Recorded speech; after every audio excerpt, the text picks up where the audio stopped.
Hello everyone. So in the last video we have covered the running animation and idle animation with jumping mechanism. So in this video what we are going to cover is like putting some jumping mechanism in the game. And there is one bug in the last video that as we are like jumping, we are infinitely jumping. So we need to control it. So like if we jump once, we don't need to jump again in the air. So let's go back into it and let's fix that error and put some jump animations into the game. Okay guys, so first we are going to fix the jump mechanism. So how we are going to do it, I'll tell you. So this is our player.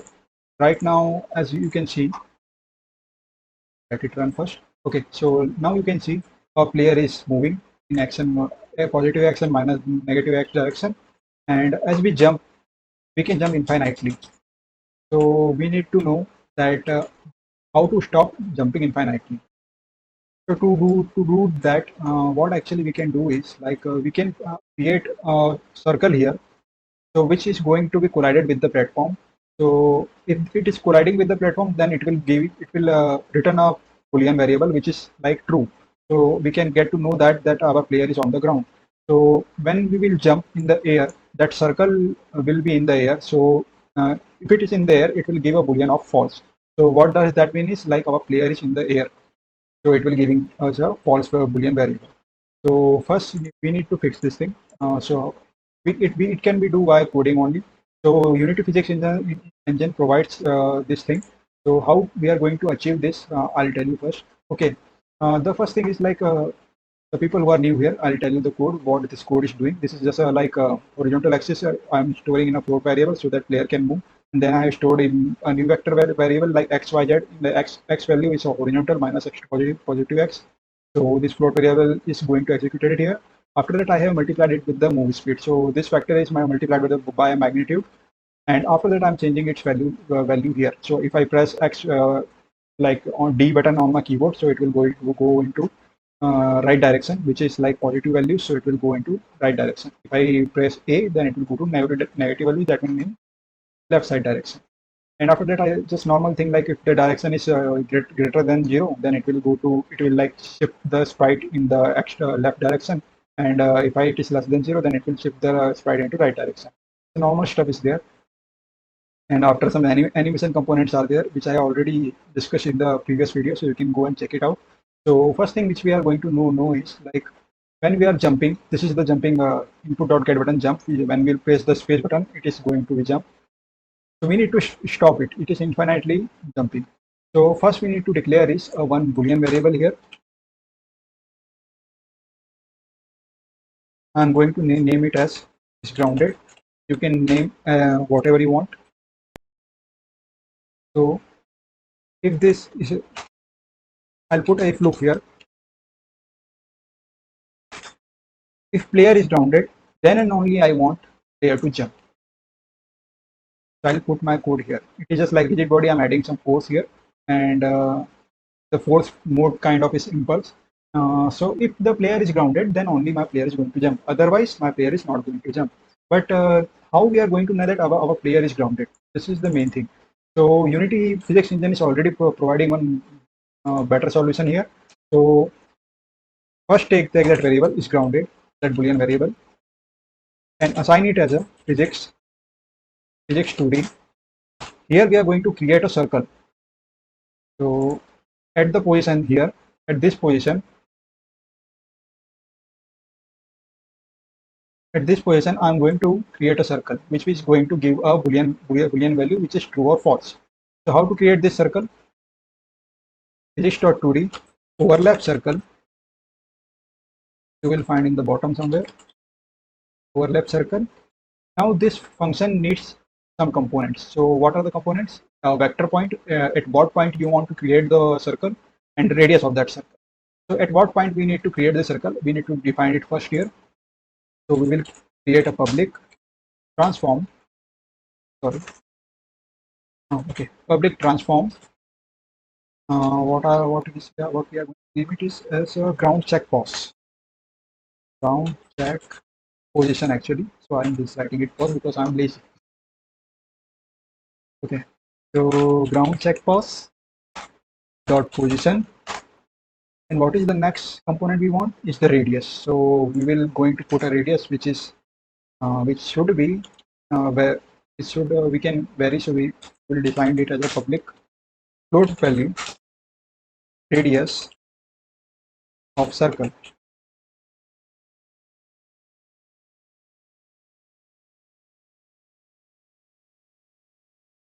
And another thing we also need is like if we are on some like one-way platform or collapsing platform, we should know that this is our ground type platform. Or if we are on some ball, we don't want to be jump. Like we want to if we want infinite jump, then how can we do that? So we are going to create a layer mask, which is going to differentiate between different kinds of platforms. So we will create one more public variable, which will be a kind of layer mask, and we will name it as a ground. Or you can just name it as a layer mask, small letters. That is also okay. So just put it here, layer mask. Now this whole function going to return a value of true or false. When our let me go back to you. Where one circle is going to be created here, and if this circle is overlapping this platform, it will return a value of true. If it is not, that means a player in the air, so it will going to return a value of false. So I think my code is like pretty much fixed. So let's jump back to Unity and let's try it.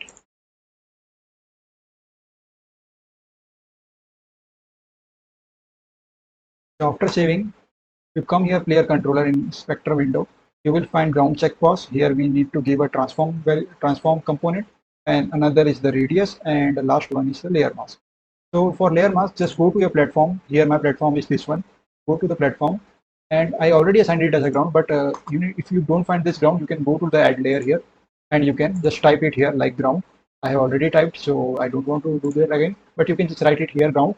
After that, go back to platform and assign it as a ground. Okay. Then after that, in our player component, go to the layer mask. And so here we are going to decide which is our ground or which is not. So we'll go here and we will define it as a ground. So we only want our physics.2d.overlap circle function to work on the ground. Now we need to define is where exactly we want the circle to be instantiated. So we will create an empty game object inside the player. We will name it as a ground check pause.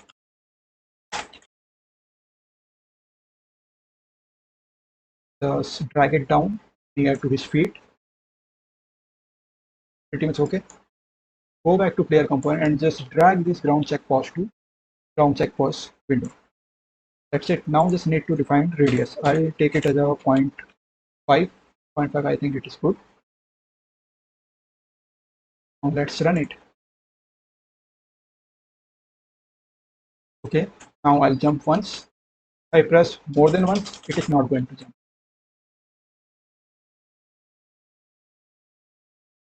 Voila, our code is working properly. We have fixed that bug now. Okay, so next thing which we are going to cover is putting some animations for jumping mechanism. Okay, so this,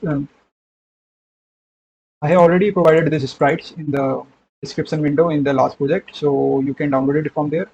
So we'll go to here, jump. Here actually I think 4 frames are there total for jump, and for fall also 2 frames are there. So usually people are going to cover the jump mechanism in 2 ways, but I'm going to cover it in 1 way because that is going to create some more complex code. But for like startup, I think this jump and fall variable like combining is much better. So let's go and create some that animation. So go to player, create new clip. I already told you if you don't find this animation window, you can directly go to window here. Then in animation, you can find animation here and animator window. Both window you can find here, and after that, this window is going to appear here. So create a new clip here. Name it as jump. It's better to like put everything in a named by their folder, so you won't going to get confused when your project is become really big. Just save it, and after that, here you need to just drag your jump frames. I'm taking this 4 frames here. fall also.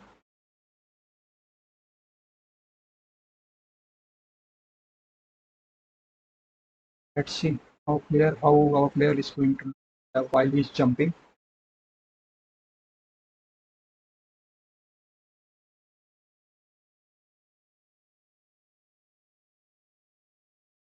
Point 0.05 second is very less. Let me increase it.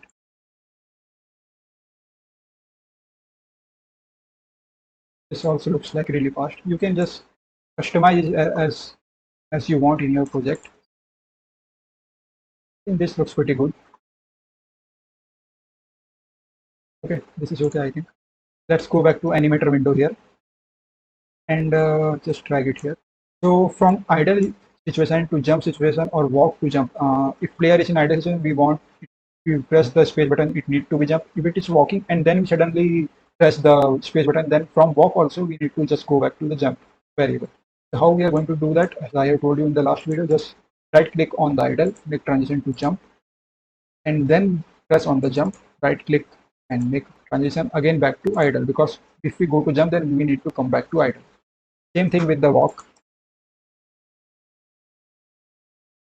and come back to walk. Here we need to create one boolean variable which is going to be named as jump. So if our player is jumping, go back to inspector window, and in the conditions here we need to define the condition at what condition our player is going to jump from idle to jump condition. So just add a variable here. Instead of run, we are going to select it here jump, because we want our condition to change when jump is true. And don't forget to uncheck this box as exit time, because otherwise our until our idle animation is not completed, it is not going to switch on the jump, because we want like immediately as we press the space button, our player need to be jump. Next thing, the reverse one, just select again the jump one and put it as a false. When jump is false, then our animation is going to switch to idle position. And here also just uncheck the has exit time. Now from walk also, walk to jump, again jump is true, and from jump to walk, jump is false. Check the has exit time. Don't forget to uncheck this box because it is going to create so much problem. So don't forget it. Now we have like set up the animator, but first thing we need to define this variable in our code. Let's just jump back into the code. Now create a public boolean variable.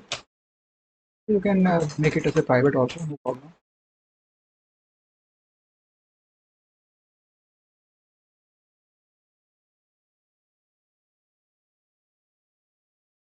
I'm going to name it as jumping. So whenever I press the button, it's grounded. Whenever I press the space button, I want my player to jump. So it is jumping, but I need to update the state in the animator also. I'll going to just update it. It's like he's jumping here and make it as a true. Okay. So when our player is going to come back from jump state to idle state, when it is false, where we are going to define the false. So when our player is grounded, we want is jumping to be false. So just go back here and put a if variable is grounded.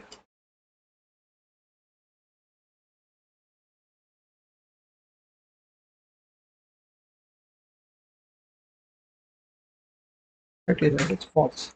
Now we have already defined the variables. Now we need to update in the animator. So what we are going to do is in the end of update to create a function update animator.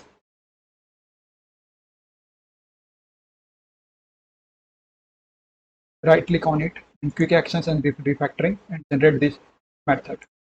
It will automatically create a new method, and in this method what we are going to do is anim. Anim is our animator.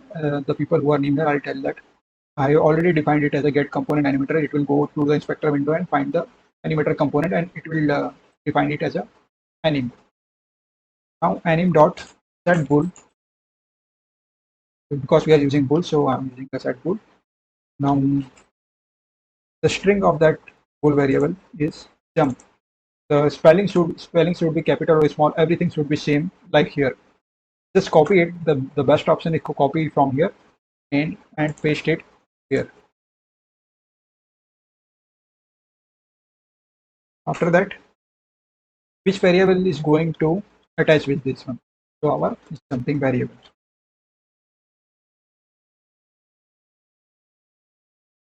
And that's it. Now it should work. It should work properly, I guess. Let's see.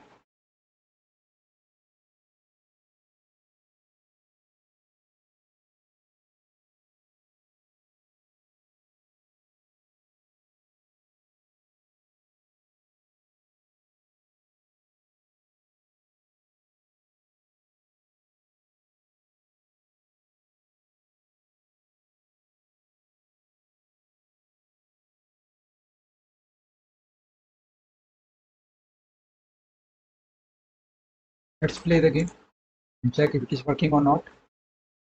So if I press button, the animation should work. Not working. We are having some problems. Let's jump back into the code and what is bug.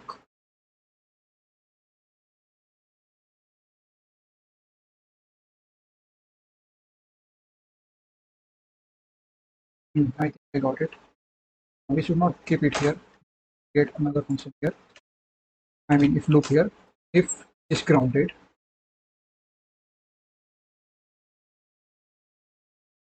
we need to compare it. If grounded equals to false, that means our player in the air. Then we need to sign is jumping equals to.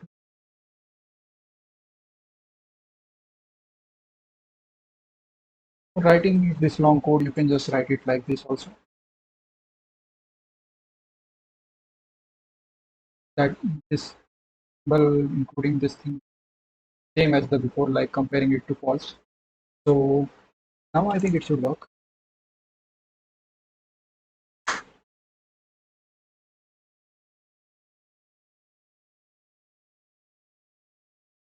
See, it's working properly now.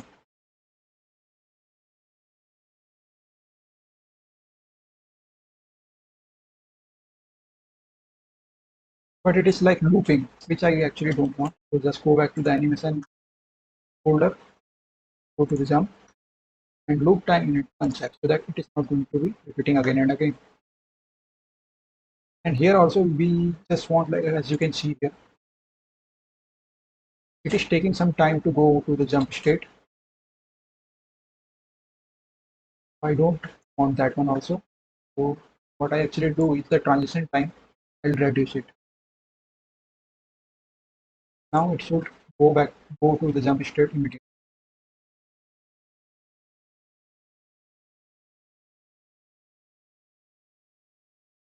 See, now it's looking really cool. Like,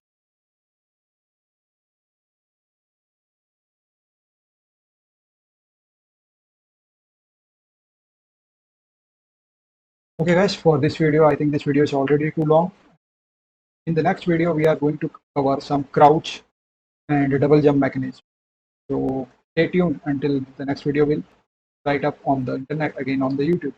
Until then, peace guys. Thanks for watching.